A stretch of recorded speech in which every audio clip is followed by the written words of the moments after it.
Amigos, boa tarde, abençoada seja essa tarde, que nos escolhemos para estar mais conectados através das nossas boas vibrações com Jesus e nossos amigos espirituais. Sejam todos bem-vindos. Aqueles que estão pela primeira vez na nossa reunião, sintam-se abraçados por todos nós e que essa tarde, com os nossos pensamentos, as nossas vibrações, possamos, junto com Jesus e a espiritualidade, operar maravilhas. Queridos irmãos, vamos pedir a nossa querida Mandinha para fazer a nossa prece inicial.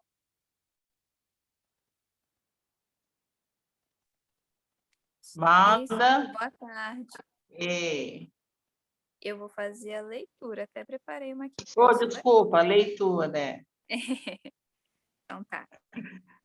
Do livro Fonte Viva, Francisco Cândido Xavier, pelo Espírito Emmanuel. A lição: acordar e erguer-se. Desperta tu que dormes, levanta-te dentre os mortos e o Cristo te iluminará. Paulo, Efésios, capítulo 5, versículo 14. Há milhares de companheiros nossos que dormem indefinidamente, enquanto se alonga debalde para eles o glorioso dia de experiências sobre a terra. Percebem vagamente a produção incessante da natureza, mas não se recordam da obrigação de algo fazer em benefício do progresso coletivo. Diante da árvore que se cobre de frutos ou da abelha que tece o favo de mel, não se lembram do comezinho dever de contribuir para a prosperidade comum. De maneira geral, assemelham-se a mortos preciosamente adornados. Chega, porém, um dia em que acordam e começam a louvar o Senhor, em êxtase admirável. Isso, no entanto, é insuficiente. Há muitos irmãos de olhos abertos, guardando, porém, a alma na posição horizontal da ociosidade. É preciso que os corações despertos se ergam para a vida, se levantem para trabalhar na sementeira e na seara do bem, a fim de que o Mestre os ilumine. Esforcemo-nos por alertar os nossos companheiros adormecidos, mas não olvidemos a necessidade de auxiliá-los no soerguimento. É imprescindível saibamos improvisar os recursos indispensáveis em auxílio dos nossos afeiçoados ou não, que precisam levantar-se para as bênçãos de Jesus. Não basta recomendar. Quem receita serviço e virtude ao próximo, sem antes preparar-lhe o entendimento, através do espírito de fraternidade, identifica-se com o instrutor exigente que reclama do aluno integral conhecimento acerca de determinado e valioso livro, sem antes ensiná-lo a ler. Disse Paulo: desperta, tu que dormes, levanta-te dentre os mortos e o Cristo te iluminará. E nós repetiremos: acordemos para a vida superior e levantemo-nos na execução das boas obras, e o Senhor nos ajudará, para que possamos ajudar os outros. Assim seja.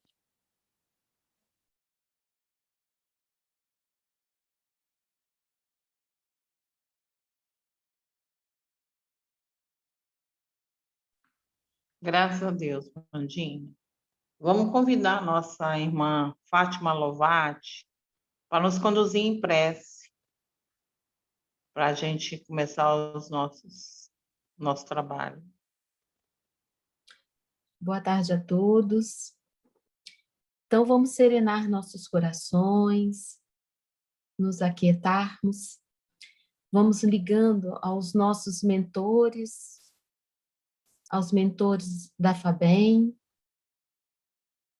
e junto deles, vamos até o Pai, e agradecer a essa oportunidade bendita de estarmos aqui unidos, reunidos, para bebermos dos conhecimentos que o nosso irmão Anderson vem nos trazer sobre a fé e a razão.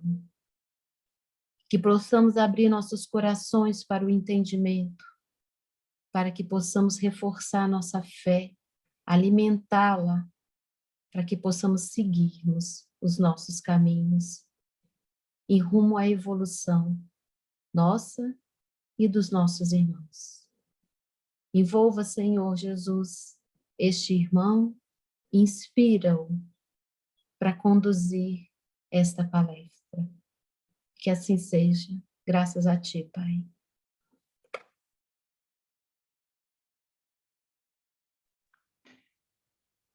Querido irmão Anderson, seja bem-vindo para nos conduzir nesse tema maravilhoso, pertinente a nossos momentos atuais, aliás, em todos os momentos, né?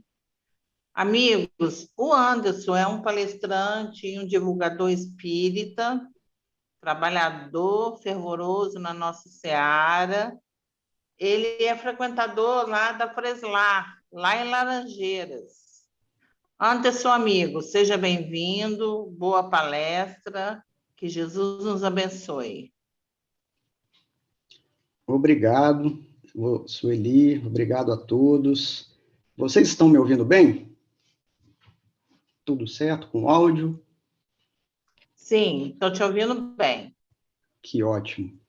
Então, meus agradecimentos aí pela oportunidade de estar aqui participando com vocês da FABEM, nesse sábado tão gostoso, estudarmos um pouco mais da doutrina espírita e refletirmos acerca das lições do nosso querido Mestre Jesus. Hoje nós vamos falar sobre fé e razão. Mas antes, eu vou me apresentar. Eu sou Anderson, trabalho, como a Sueli falou aí, na Fraternidade Espírita Laranjeiras, Freslar, que por conta desse momento de Covid, da pandemia, também os nossos trabalhos estão todos remotos. Mas que bom que nós temos ainda a oportunidade de estarmos reunidos, vibrando junto com Jesus, junto com a doutrina espírita, junto com os irmãos, nesses momentos, mesmo que sejam online. Mas daqui a pouco nós vamos nos abraçar e isso vai passar. Bem, indo direto ao nosso tema. Daniel Kahneman, Prêmio Nobel de Economia, escreveu uma obra extremamente interessante sobre o comportamento e o pensamento humano. Sua obra se chama Rápido e Devagar, Duas Formas de Pensar. E aí é curioso a gente meio que refletir que quer dizer então que a gente tem duas formas de tratarmos os nossos pensamentos, duas formas que a nossa mente age nas identificações das situações, no conhecimento das coisas. Pois bem, Daniel, então, ele trouxe essa visão, e é uma visão muito interessante que eu vou compartilhar aqui com vocês. O pensamento rápido, ou a mente, quando ela trabalha de maneira rápida, ela identifica situações do dia que já estão, às quais nós já estamos acostumados a lidar. Por exemplo, todo mundo aqui olhando para mim, prestando atenção em mim. Se eu fizer uma feição do tipo, imediatamente vocês vão falar, o Anderson está zangado. Vocês nem precisam pensar. Em um estalo já vem à mente. Da mesma forma, se eu estiver aqui e abrir um sorriso, que alegria. Imediatamente vocês vão pensar também que o Anderson, nesse momento, ele está muito alegre. Então, a forma como nós observamos de imediato nós conseguimos traduzir, identificar a situação. E, de outra forma, nós poderíamos exemplificar como na matemática. Se eu perguntar para vocês que estão me ouvindo, 1 mais 1, todo mundo vai falar 2, é claro. Você não precisa nem pensar, já sai na hora, de imediato. Agora, perguntar para vocês, 2 mais 2, vocês vão falar, naturalmente, 4. Também não preciso nem pensar. Mas, se eu perguntar para vocês, quanto que é 7 vezes 9? Aí a resposta já começa a ficar um pouco mais demorada. Nesse momento, nós começamos a processar de uma maneira mais lenta para chegar naquela determinada resposta. 7 vezes 9 igual a 63. Quem já está mais acostumado com a tabuada vai de imediato também dar essa resposta. Mas quem não está acostumado vai levar um tempo para responder. Da mesma forma, se nós, por exemplo, tivermos a oportunidade de olharmos uma partitura de música, olharmos aquilo ali, vamos entender muito pouco, quiçá quase nada. Teremos que dedicar um tempo para a compreensão daquilo ali. Mas, de outra forma, o músico, quando ele olha para aquela partitura, num estalo, num pensamento relâmpago, ele consegue identificar tudo que está ali. O que que isso nos informa?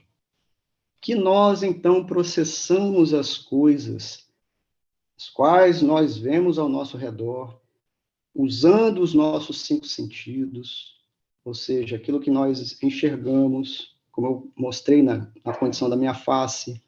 Quando eu fiz a pergunta a respeito do cálculo matemático, então nós processamos pelos ouvidos, também pelos sentidos, de uma maneira rápida ou de uma maneira mais lenta. E é por isso que nós, hoje em dia, especialmente com a vastidão de tecnologia que nós temos, todo mundo aí usa a tecnologia, usa o celular, as distrações, elas são as preferidas da maior parte das pessoas. Porque é muito confortável nós usarmos o nosso pensamento rápido. Porque todas as vezes que nós vamos utilizar o pensamento que é mais devagar, mais lento, nós entramos numa perspectiva de esforço, numa condição em que nós vamos ter que nos dedicarmos, entrarmos num processamento mental, e isso indica necessariamente esforço. Não o esforço físico, mas o esforço da mente.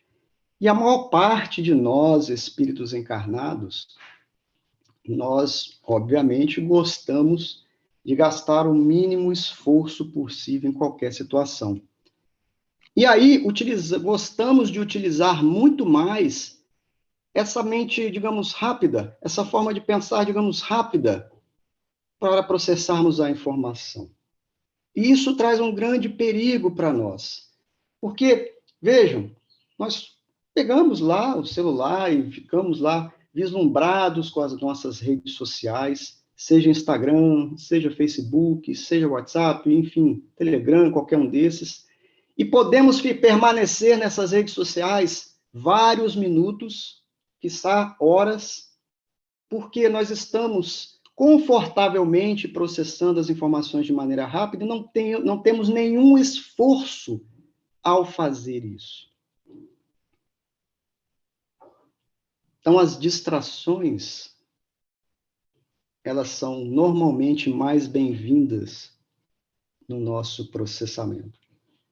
Porque tudo aquilo que gera esforço, e aí a gente precisa usar o o pensamento mais lento, como o próprio nome diz, o esforço faz com que a gente meio que sofra um pouco mais. Até o Daniel Kahneman, ele descobriu que até o autocontrole gera esforço no pensamento.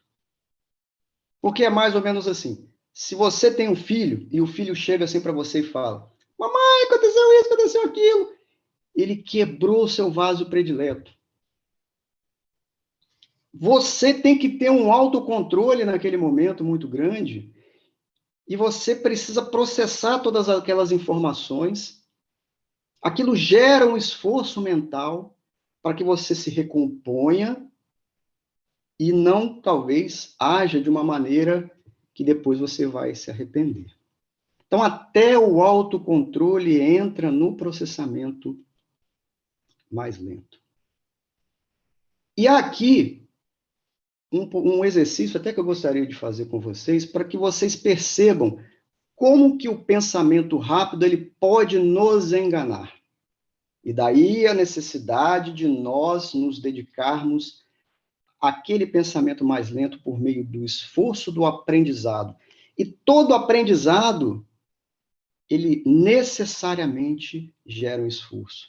Mas o aprendizado não é simplesmente ler qualquer obra, ou simplesmente ouvir, como vocês estão fazendo aqui, ouvindo a minha voz.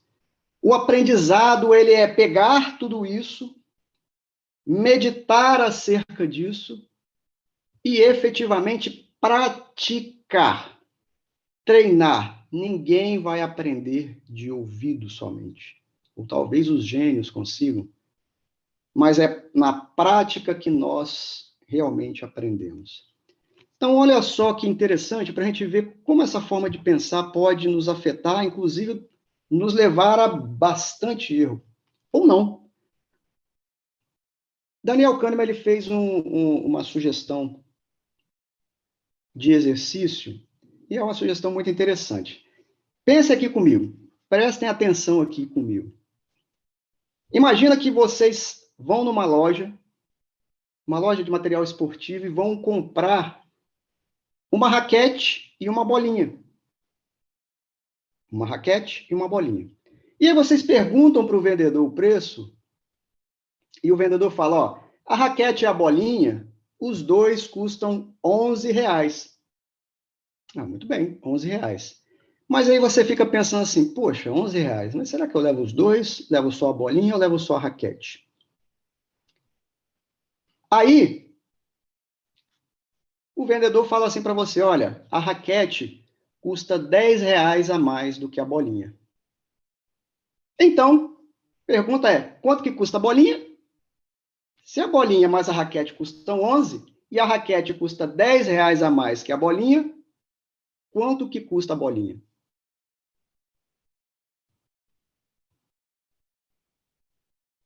Quanto custa a bolinha? Bem, num pensamento rápido, nós vamos pensar assim, olha, se a raquete custa 10, a bolinha custa R$1, não é? A soma dos dois não é 11? Mas olha, a pergunta é, a condição é, a raquete custa R$10 a mais do que a bolinha. Se a bolinha custa R$1, a raquete vai custar 11. Então, 11 da raquete mais R$1 da bolinha, eu tenho R$12. R$12. Então, se nós usarmos o nosso pensamento rápido para efetivamente solucionarmos questões que aparentemente são fáceis e não são, nós podemos cometer grandes erros, e erros importantes. E por que eu estou falando isso? Por que a gente está refletindo sobre isso? Porque esse tipo de pensamento rápido, inclusive, que é o mais confortável, ele leva as pessoas a acreditarem em muitas coisas sem usar o raciocínio, e daí vem a fé chamada fé cega.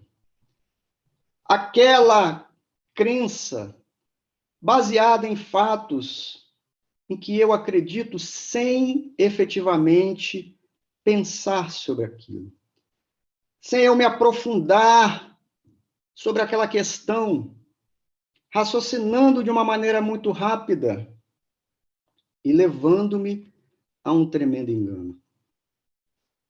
E digo nós, são os espíritas, são as pessoas de outras designações religiosas.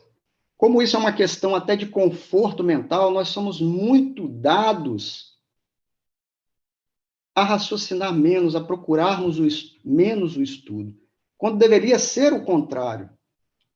Então é muito mais confortável eu simplesmente assistir uma palestra, por exemplo, e ficar com aquele conteúdo.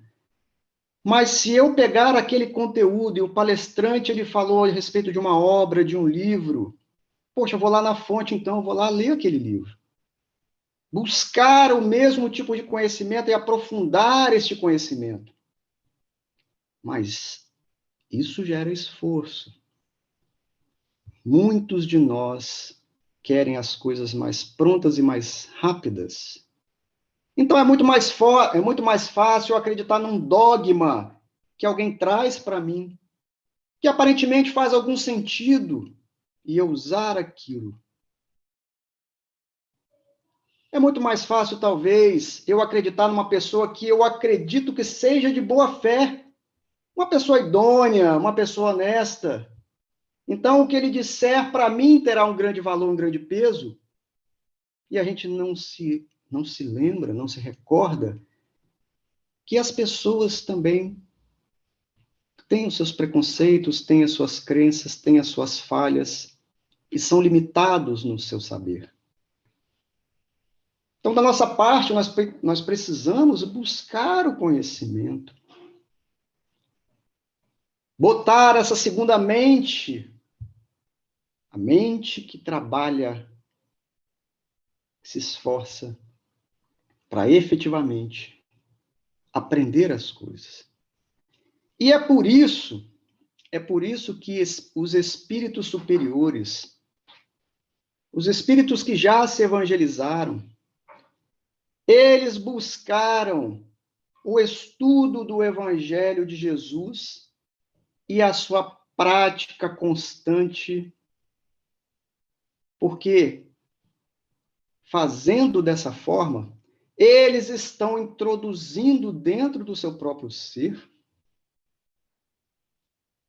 aquele conteúdo mental que o estão preparando para, em qualquer situação que aparecer, onde será necessário, no primeiro momento, usar o pensamento rápido, esse pensamento vir com uma base sólida, algo já consolidado, que você trabalhou antes por meio daquele pensamento lento, por meio daquele processamento do conteúdo, do aprendizado, da vivência, da prática. E é por conta disso que a gente vê nas narrativas do Evangelho que Pedro, quando ele era confrontado, por exemplo, pela ignorância, ele atuava de uma maneira tão serena, que nada o abalava. Porque na hora que a situação, a circunstância vinha, ele já sabia como agir, porque ele havia se preparado por meio daquele estudo. E é isso, inclusive, que nós extraímos do Evangelho segundo o Espiritismo, de Allan Kardec, quando o Espírito da Verdade nos conclama, a nós espíritas, nos seguintes termos: espíritas, amai-vos, eis o primeiro mandamento. Instruí-vos, eis o segundo.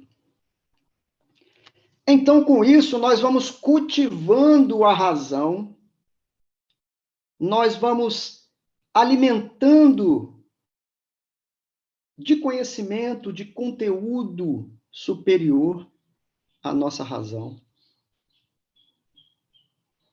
E aí a nossa razão, ela passa a nos auxiliar, de forma que a nossa fé ela passa a ser uma fé com mais conteúdo, ao ponto de Allan Kardec, no capítulo 19 do Evangelho segundo o Espiritismo, no item 9, ele nos trazer a grande mensagem que nós, espíritas, falamos abertamente, que a fé raciocinada é aquela que pode encarar a razão em todas as épocas da humanidade. Em todas as épocas. Mas aqui eu vou abrir um parênteses para vocês. Abrir um parênteses que é extremamente importante.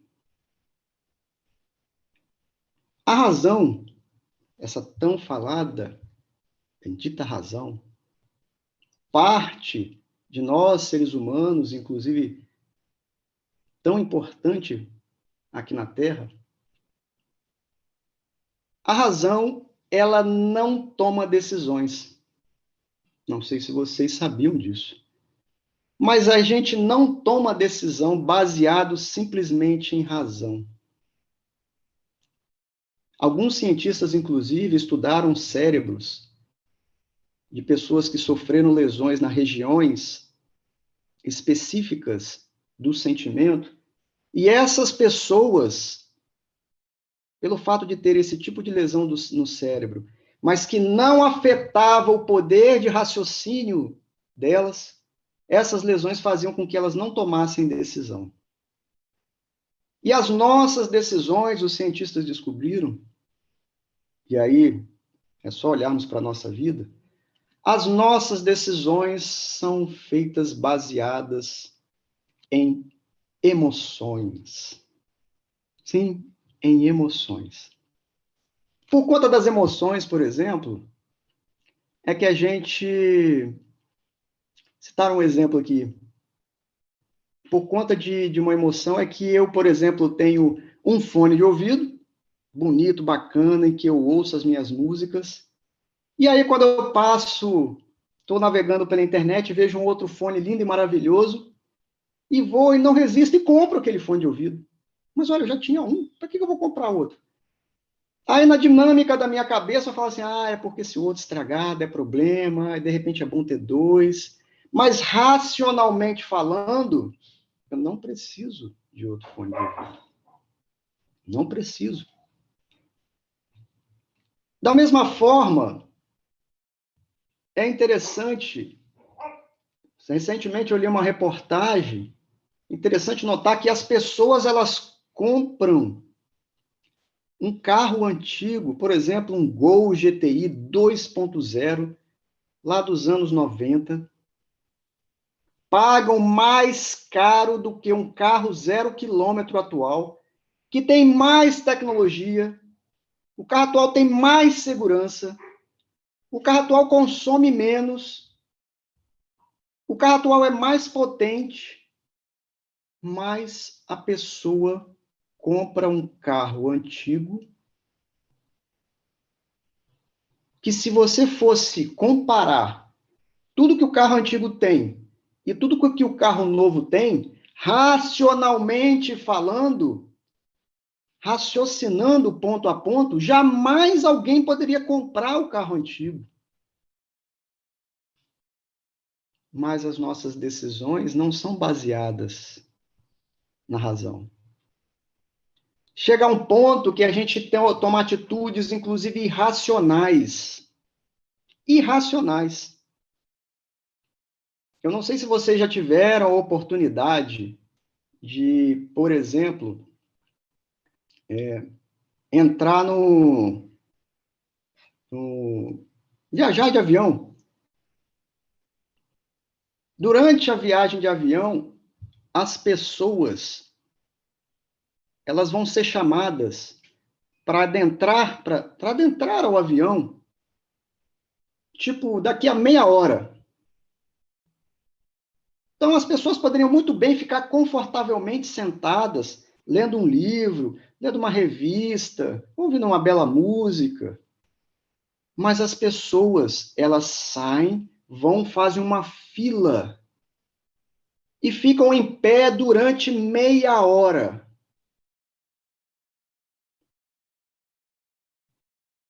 que as pessoas fazem isso? Ou se não, na hora que o avião pousa, e aí há o aviso, olha, todo mundo sentado até o avião parar. E aí o avião ainda está andando, as pessoas começam a tirar o cinto e se levantarem. Vão se levantar e vão ficar em pé até o momento de abrir a porta e sair. E saem como uma manada, como se não se respeitassem uns aos outros. O que mostra que as nossas decisões não são racionais. Nessa pandemia mesmo, nós verificamos isso. Se nós fôssemos realmente dar razão a razão é pleonasmo, né? Mas se nós fôssemos ouvir, raciocinar corretamente sobre os fatos, sobre o que a ciência nos conduz, nos diz, o que nós faríamos? Evitaríamos sair de nossa casa, usaríamos as máscaras, faríamos, né, as coisas condizentes para que a pandemia acabasse o mais rápido possível. Mas não é assim. Agimos como pessoas sem razão, irracionais. E dadas a emoção, fazemos coisas que depois iremos nos arrepender, viu? Nos arrepender. Um outro fato interessante que eu trago para a nossa reflexão, é o seguinte. Para nós vermos como que nós usamos a razão. Foi feita uma campanha lá nos Estados Unidos de arrecadação de alimentos para famílias na África. E durante essa campanha eles trouxeram números de pessoas que e essa campanha foi feita por um fundo respeitável. Isso quer dizer que as pessoas confiavam naquele fundo.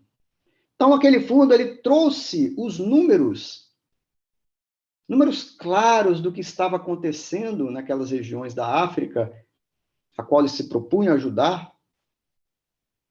E diante daqueles números ali, eles pediram doação. Olha, se você, então, me doar para nosso fundo aqui, para esta campanha, X dólares, nós vamos conseguir fazer isso, diminuir esse tipo de situação, acabar com a fome assim, assado.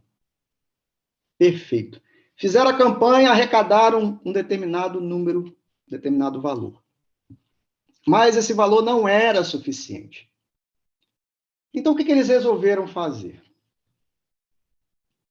Eles resolveram pegar a história de uma dessas pessoas que eles iam ajudar. Então, pegaram a história de uma menininha pobre, humilde, que estava passando fome. Fizeram uma reportagem com essa menininha. E fizeram a campanha novamente, porém sem mostrar os números, estatística, sem colocar as estatísticas. Eles não fizeram mais essa campanha, mas colocaram na campanha somente a história daquela menininha. Qual foi o resultado da campanha? A campanha arrecadou muito mais dinheiro, muito mais doação, do que antes, quando apenas se mostravam números, estatística. Indicando que nós somos movidos pelas emoções e as nossas decisões são especialmente tomadas com emoção. Nós não somos criaturas 100% racionais, como muitos vão pregar por aí. Definitivamente não. Depois eles repetiram essa campanha e falaram o seguinte: bem, se eu colocar as estatísticas e colocar a história da menina, eu vou arrecadar ainda muito mais. que vocês acham que aconteceu? Quando a estatística entrou junto com a história da menina, arrecadaram menos. Quando foi só a história da menina, arrecadaram muito mais. Então, isso mostra que nós precisamos desenvolver algo muito importante que conecta, interliga a fé com a razão. Porque muito se fala dentro da seara espírita sobre a fé raciocinada. Mas nós não lembramos do caminho inverso. Nós não nos lembramos da razão em direção à fé. Nós esquecemos de conectar as duas coisas por meio do sentimento. E lembra quando eu falei lá a respeito da mente mais lenta, daquela que processa a informação e exige de nós o esforço mental? É nessa hora que nós vamos buscar o sentimento. E é nessa hora que nós vamos buscar o sentimento no Evangelho de nosso Senhor Jesus Cristo. É por isso que um espírito como o Senhor Jesus, quando esteve conosco aqui na Terra, defrontado pelas mais diversas situações, por ele já ter dentro dele a verdade, por ele ter dentro dele o sentimento de filho do Pai Celestial, defrontado por qualquer situação humana, ele de imediato tinha a resposta. Porque ele já via nos séculos dos séculos, como Emmanuel nos diz, né? A perfeição do Cristo se perde na eternidade. Todo aquele arcabouço que Jesus trazia de priscas eras, no momento em que ele era defrontado pela maledicência humana, ele tinha de imediato a resposta. No momento em que ele era defrontado pela insensatez, ele ensinava de imediato. No momento que todas as viciações possíveis do ambiente humano chegavam até ele, ele rápido e prontamente tinha um ensinamento preciso para cada uma dessas situações. Era um espírito preparado, era o espírito divino que um dia, onde cada um de nós um dia também chegaremos. Mas para isso, nós precisamos ter a consciência de que teremos que usar a nossa mente para o conteúdo de aprendizado, de informações, de conhecimento na prática, no treino do dia a dia, que nós hoje não temos. E aí eu vou pedir a cooperação do nosso querido Emmanuel, esse espírito de escola, grandioso ser que veio liderar a obra mediúnica do nosso querido Chico Xavier. E Emmanuel tem duas obras, especialmente que eu trago aqui para vocês. A primeira delas, que fala sobre esse assunto e que eu achei extraordinário, é o Consolador.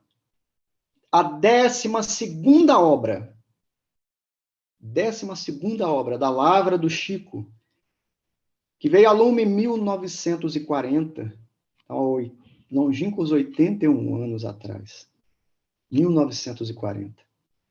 E a segunda obra é Coletâneas do Além, a 22ª obra do Chico, de 1945.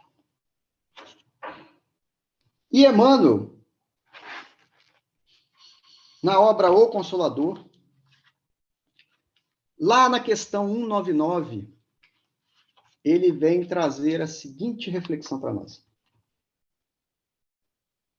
Ele fala o seguinte: a razão sem o sentimento, olha o sentimento, olha o sentimento. A razão sem o sentimento é fria e implacável, como os números.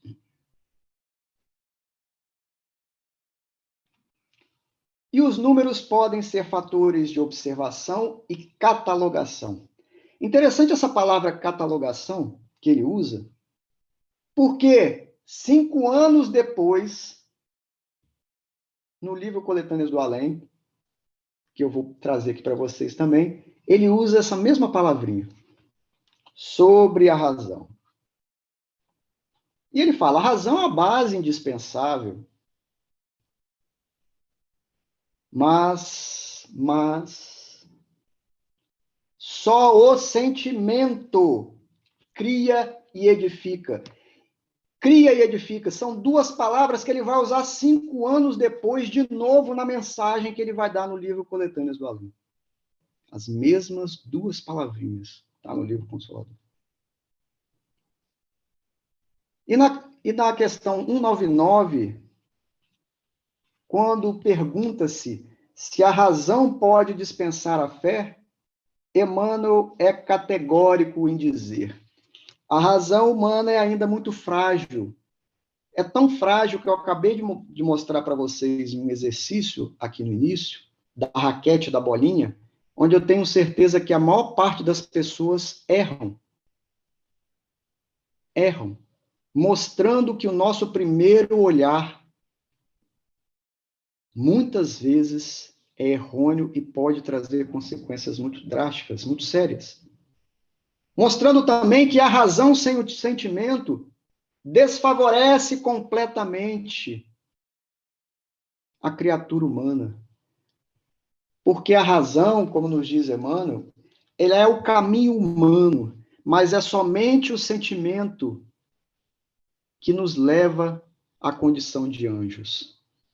É como se a razão nos permitisse rastejar pelo planeta, compreendendo a temporalidade dos fenômenos que aqui nós vislumbramos, traduzidos em nosso ser pelos 5 sentidos do corpo humano, mas que somente, guardem isso, hein? Isso é muito, muito, muito importante para todos nós. Somente o sentimento nos eleva, porque o sentimento cria e edifica, como nos diz Emmanuel. E por conta da separação, desta separação, é que grandes males surgem. Vejam, a Alemanha que entrou na Segunda Guerra Mundial em 1939, era a nação que mais detinha doutores. Se não era maior, talvez, se não era uma das maiores, talvez a maior. Não posso afirmar certamente que era a maior, mas tinha tanto doutores, ou seja, fervilhava de cultura, de intelecto, inteligência, razão, mas das coisas da terra, desconectadas ao sentimento, e aí a nação inteira se foi numa calamitosa guerra sem precedentes em termos de matança na história moderna humana. E aí nós vamos para o livrinho sensacional. Emmanuel intitula Sentimento e Razão. E olha, uma observação que cabe diretamente para nós espíritas. Ele fala o seguinte: nos círculos espiritistas, onde nós estamos inseridos, muito se tem falado da fé raciocinada, mas poucas vezes de uma razão iluminada. E aí, ele continua dizendo que o sentimento sem a fiscalização do raciocínio traz-nos coisas absurdas. O sentimento sem a fiscalização do raciocínio nos faz agirmos de forma absurda. Mas o raciocínio sem o sentimento é ainda mais absurdo. Palavras de Emmanuel. E ele fala o seguinte: o cérebro e o coração não podem viver separados. Não podem viver separados. E ele usa uma expressão, melhor, uma palavra para definir isso, que é o seguinte: sem a perfeita harmonia de ambos, sem a perfeita harmonia entre o sentimento e a razão, a tarefa edificante, que é a tarefa que nós espíritas queremos fazer, tarefa edificante, ela é impossível. Palavras de Emmanuel. Impossível. Impossível. Porque a razão, ela calcula, cataloga, olha, cataloga aí. Compara, analisa, faz a sua análise, mas o sentimento é o que cria, é o que edifica, é o que alimenta, é o que ilumina. É o sentimento. A razão, então, é o nosso caminho humano. O sentimento, ele está na vertical, a razão na horizontal, o sentimento está na vertical, porque é o sentimento que vai nos mover de encontro aos anjos. E aí, ele meio que nos convoca, nos dizendo o seguinte: é por essa causa justa que o espiritista cristão, nós todos, invocando o raciocínio que todos nós temos, em todos os instantes da vida, não deve esquecer da sua iluminação própria na fé, no sentimento de elevação espiritual, na sua riqueza interior. E ele coloca assim, resumindo, do seu aperfeiçoamento moral, na lei do esforço próprio, na lei do esforço próprio. Então, ele nos fala como que nós temos que fazer isso. Ele fala o seguinte: olha, vocês, todos que estão aí na Terra, cientes de que vocês precisam evoluir, vocês precisam das referências, correto? Pessoas que já galgaram, já atingiram um determinado patamar, que vão ser a sua referência para que você, olhando para ele, você fale, eu quero chegar até lá. Talvez Jesus esteja muito distante, mas aquele irmão, ele conseguiu, eu também vou conseguir. Então, esses irmãos que já atingiram o lume da elevação espiritual, estes, ele fala, todos estes centralizam, vejam, centralizam, ou seja, é no cerne, está no centro dos ensinamentos, eles centralizam os ensinamentos deles em Jesus Cristo. Em Jesus Cristo.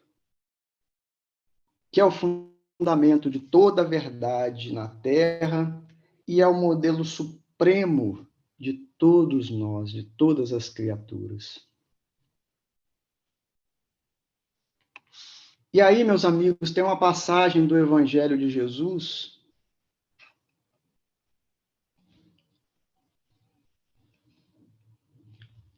que ela tem várias outras que falam sobre a fé, mas tem uma especificamente que resume de uma maneira extraordinária. Extraordinária. O compromisso da fé com a razão. Conectado com o sentimento.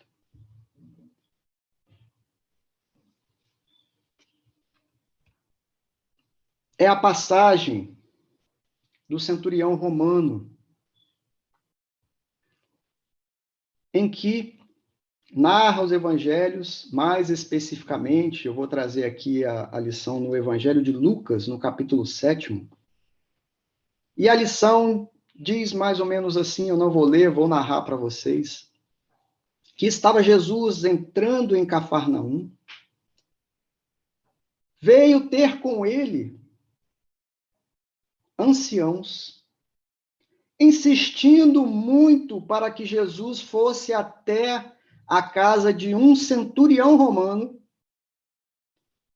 porque o servo do seu centurião estava doente, perigo de morte. E antes da gente seguir, eu vou abrir aqui um parênteses. Vejam, o centurião romano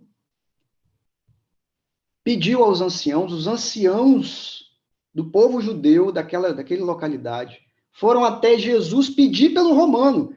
Mas lembrem-se, o romano era o dominador.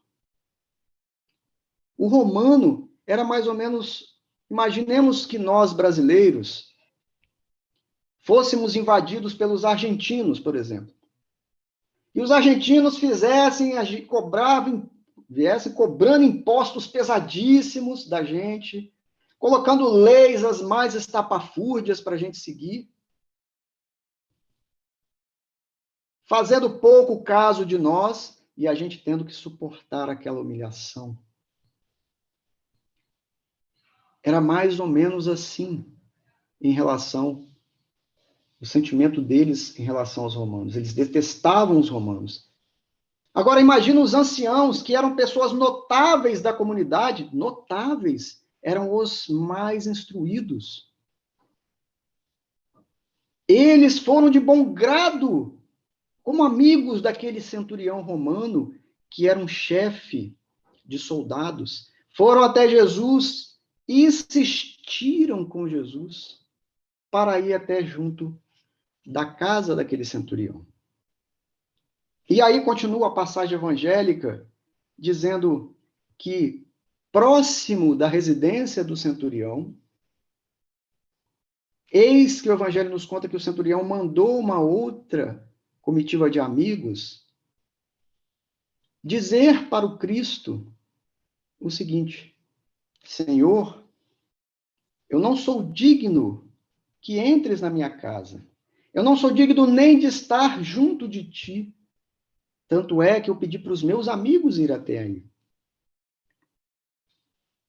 Mas olha, eu também tenho autoridade, sou submetido à autoridade e tenho autoridade. E quando digo para um soldado meu vai, ele vai.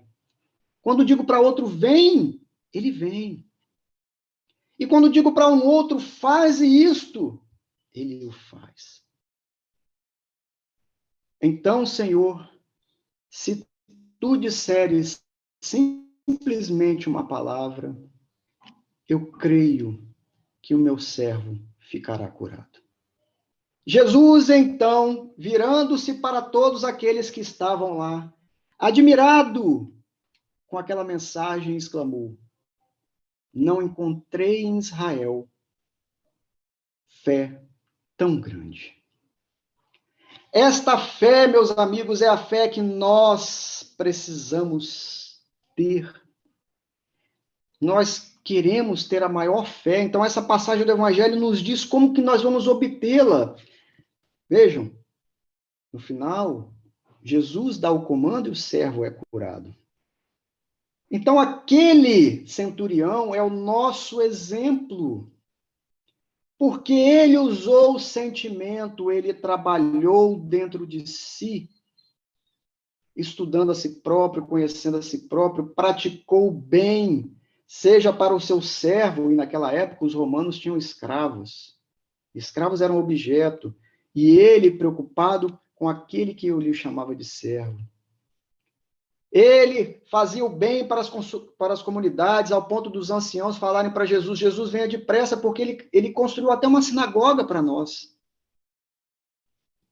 Então, aquele centurião, ele é o retrato do sentimento aliado então à razão, porque ele raciocinou nos seguintes termos: olha, eu tenho autoridade e eu falo para os soldados, faz, ele faz, vem, ele vem.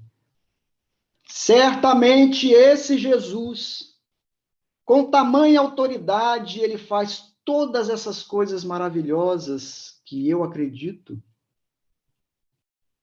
Ele, assim como eu, também terá amigos que são os leais soldados da sua causa, para vir até o meu lar e com a sua bondade, esses curarão o meu servo.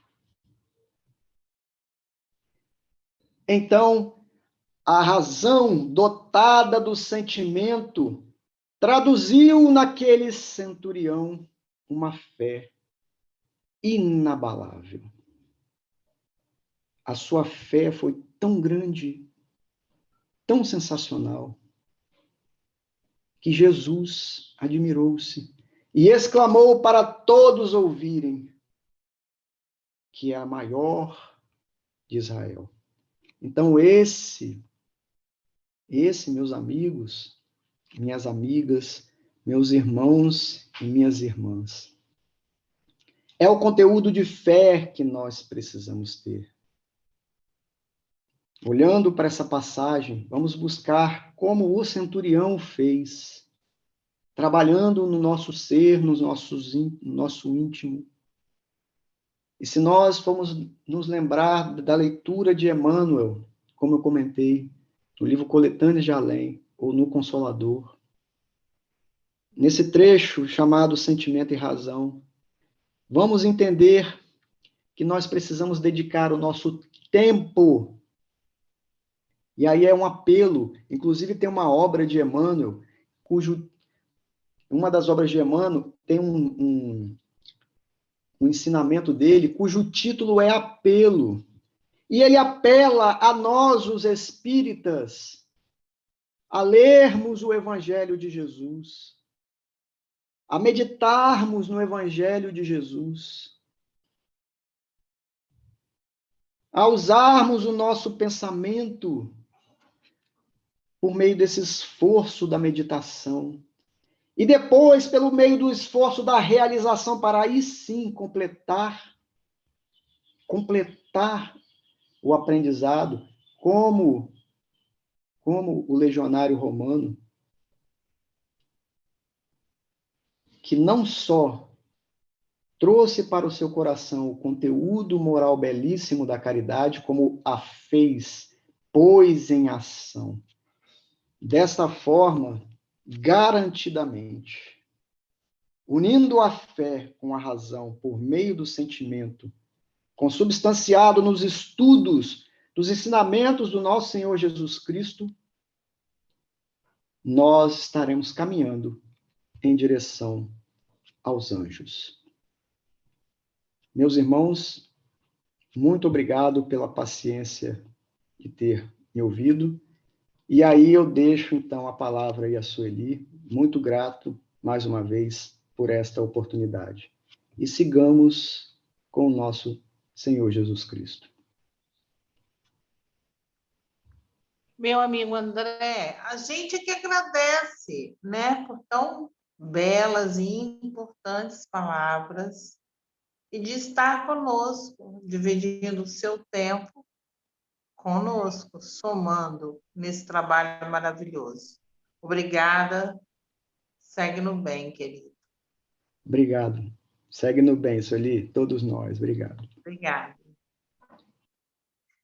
Queridos irmãos, a gente vai passar para a nossa prece final e a gente vai chamar a querida Dulce, amiga querida nossa, para nos conduzir em prece.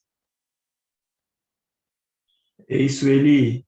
Estou vendo aqui que a Dulce não está na sala. Não? Então posso fazer a prece, tá? Tá, Jó. Obrigado. Ela está na sala, sim, André. Eu pesquisei aqui e não apareceu. Dulce Abreu de Paula.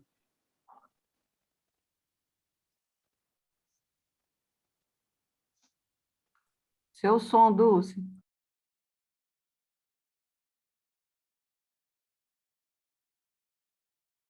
Tá mudo? Deixa eu ver aqui, ok? Agora estamos ouvindo. Tá, ok. Então vamos lá. Que bom. Pai querido, Senhor de todas as coisas, visíveis e invisíveis, agradecidos estamos por esta tarde, enriquecida pelas palavras do nosso palestrante, nos beneficiando com mais um tema importante de cuidados para o fortalecimento da fé com a razão.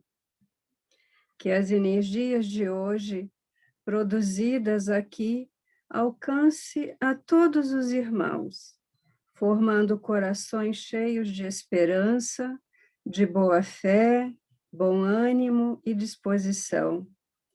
Que os mentores desta casa nos ajude a equilibrar nossos corações. Assim seja.